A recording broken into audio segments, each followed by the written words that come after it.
Hello guys, welcome back to the channel. If you're interested in vocal technique, pick up my ebook called Becoming a Natural Singer, or if you want one-on-one help, book a lesson through my website or drop me an email, links in the description.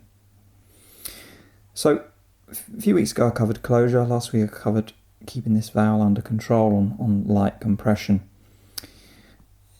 The idea of that is, like I was saying, to take weight off the voice, take the connection away as a variable. It helps us to just isolate the sense of keeping the vowel nice and still and in control as we navigate through our bridges. But I wanted to cover quickly this week this idea of how connection and release are one and the same thing in a sense, or in other words, they impact each other indirectly. So what I mean by that is we can have great connection through the range, but if the vowel is inconsistent, if we're getting wide as we go up higher, we're still going to have challenges with the closure. We're still going to feel like we've got to push extra volume, we've got to hold onto the vocal cords a little bit harder to keep them connecting. Now, is that a closure problem or is it a release problem? My point being is it is a release problem that is impacting closure. Now, vice versa, we can feel like we've got it all nailed with the vowel. You know, we've got a really nice balanced vowel all the way through the range, but we can still feel like we've got to work really hard as we get higher. We've got to push a bit, we've got to squeeze, we've got to do something to get through there. Now, if the closure is inconsistent, that affects our ability to control the vowel. And what I mean by that is if I've got squeeze in the middle, I've got light at the top, or I've got light in the middle, squeeze at the top, or whatever it is, inconsistent closure, typically heavy at the bottom, light at the top for people. It makes our ability to control the vowel, it makes that wobbly. Yeah, it's like somebody's grabbing the steering wheel at speed and kind of wobbling it for us. You know, we can still fight that and kind of maintain some control, but it's harder. So in other words, it's harder to maintain control of the vowel when the closure is inconsistent. So inconsistent closure can impact our ability to control the vowel. Now, what I'm trying to get across here is we have to have a sense of respect for two muscle groups working as a team, and how weakness on one side of the equation can lead to problems on the other side of the equation. Another way you can think of it is like this. Very often, when we work at the vowel for a while and then we go back to closure, we find all of a sudden that closure is easier. Conversely, when we work at closure for a while and we go back to release, all of a sudden we feel more stability and easier release, an easier sense of taking pressure off the voice as we go through our bridges. So sometimes the solution to our problem is in the opposite direction. And the thing about the voice is, whilst we encourage and we've got to think about building the voice piece by piece, particularly if we're adults, we've also got to think about how the voice works as a whole on a macro level, and how small inconsistencies in one area can be making it harder in another area.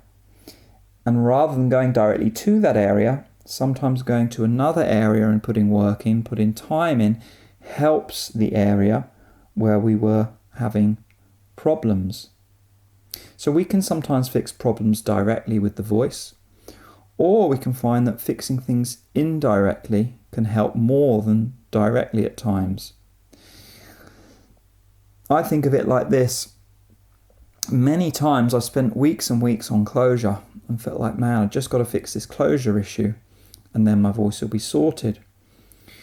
And it's kind of helped. But then a few months later, I've been working at release and looked back and thought, if I'd have had this ability with my release back then, toiling and you know, that trepidation that I had with closure for weeks and weeks and not being able to figure it out, that fix would have been a lot easier. And I've had the flip side of that as well in reverse.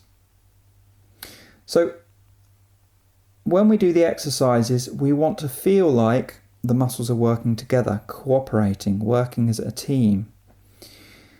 Conversely, for struggling singers, they often find that they feel like they've got to manhandle things to get it to work. They've got to kind of push and scrape and force in certain direction to kind of quote unquote fix things. The more that the muscles work as a team in sympathy to one another, the easier that each individual part starts to become. Now, the broader point of all of this is it's very important as singers that we both zoom out and zoom in when we're working. And what I mean by that is it's very important sometimes to focus in specifically on closure or specifically on release. But it's also very important to A, fix problems indirectly, like I explained earlier, but also B, to be zooming out and thinking, okay, how does my voice just work now? You know, if I just forget about the individual parts and I just execute a scale, how well does it work on a macro level? Broadly, is my voice releasing? Broadly, is my voice connecting? Now, if the answer is no, we again have to step back, rewind, and figure out exactly why. That might be direct fixes or indirect fixes. But the other thing is we've always got to then, after we fix things, zoom back out and ask ourselves, is everything working in sympathy? Is everything working in sync? Is everything teaming up and kind of grooving along and just sinking into place naturally? That's going to be the sign that you've started to get real balance in the voice. When you're able to zoom out of the details and just execute technique on a macro level as a whole and execute it well. Consistent vowel, consistent closure, without necessarily dwelling or thinking about those things so much. So the journey we go on is a sense of conscious adjustment at first, specifically of individual parts, but eventually moving towards macro adjustment where we really don't focus particularly on anything. We might lean in a certain direction at times. The closure's a little bit weak, let me think about that. Release is a little bit weak, let me think about that. But we're always seeking as an end game to zoom out to a macro level and just feel balance, just feel the voice working as a whole. This is where great singers live. The voice on a macro level, working as a whole without micromanaging things. So in the end, as singers, that's the goal. That's where we're aiming at. We're not aiming like a lot of these videos I'm making. Conversely, we aren't aiming at what I'm talking about in these videos in a sense. What we're really aiming at is to zoom out and just execute on a macro level and enjoy the feeling of that sympathy of the muscle groups working in tandem, working as a team. And this goes beyond just closure and release. It goes to airflow, larynx, and articulation on a broader level, and then the voice as a whole. So you've got the voice as a whole, you've then got airflow, larynx, and articulation, and then within the larynx, you've got release and you've got connection. Within articulation, you've got the tongue, you've got the jaw, you've got the mouth, you've got the soft palate. Those are also ways you could break up things. So the more we zoom in, we start to break up. Is there a problem with tongue tension? Is there a problem with jaw tension? The more we zoom out away from that to articulation, or in the larynx, release and closure, zooming out towards just the larynx, the airflow and the articulation, ask ourselves, where's the issue? And then we ask ourselves, okay, can we zoom out even further and just say the voice? Great singers just use their voice. Singers in trouble have to zoom in and pick away at problems until they figure out exactly where the work needs doing. But then they need to zoom out again. Anyway, guys, I wanted to give you a sense of macro singing, micro singing, how and what I'm thinking about when I think about working at my voice, and how all of these different kind of frames of mind or frames of perspective are super key, super important for you to understand and realize. Because if we emphasize too much in any direction, if we emphasize too much in the micro direction, if we emphasize too much in the macro direction, we're going to have trouble. Emphasize too much on the macro, we're not going to improve.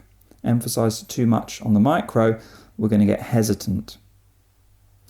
Now, also, just to finish up, And very briefly, you can think about this as well. When we perform, we execute on a macro level, and when we practice, we execute on a micro level, typically more so. Now, that's not all the time, but typically when we practice, when we vocalize, we are going to get more into detail, more into micro. And when we sing, we put all that aside and we execute as a whole. We sing, we use our voice on a macro level without the detail. This understanding can transform your practice, and it can transform your ability to execute under pressure. It can transform your ability to discern between when you're practicing and when you're actually really performing. This is how I see and understand my voice, and this is how this is the framework I use to really work at my voice and use my voice in different contexts. If you're not thinking about your voice in this way, then you need to start doing that, because this is where real improvement comes from. It's the underlying perspective and understanding of the different mental approaches you need within different contexts. Anyway, guys, let me know your thoughts in the comments. I will catch you next week. Please give this video a thumbs up and subscribe. See you very soon. Take care. Bye-bye.